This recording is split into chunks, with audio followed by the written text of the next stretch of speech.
Location video. यो चाहिँ नयाँ बानेश्वर चोक भयो र उता तीनकुने जाने बाटो र यता शङ्खमुल जाने बाटो र यता माइती घर जाने बाटो।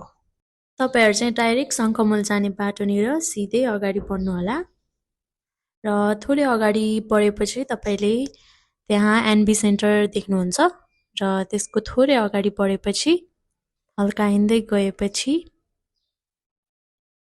अझै हिँड्दै गएपछि तपाईले ग्लोबल आइएमए बैंक देख्नुहुन्छ त्यसको ठ्याक्कै अपोजिट भर्टिगो बीबीक्यू देख्नुहुन्छ र त्यसको थोरै अगाडि गएर चाहिँ तपाई ठ्याक्कै अपोजिट साइडमा सुरुचि टोल प्रवेशद्वार देख्नुहुन्छ र तपाई रोड क्रस गरेर चाहिँ त्यही टोलको गेट भित्र आउनु होला र थोरै अगाडि बढेपछि तपाईले PS1 क्याफे देख्नुहुन्छ त्यसको अगाडि छ हाम्रो ISO certified institute apex skill academy and research centre.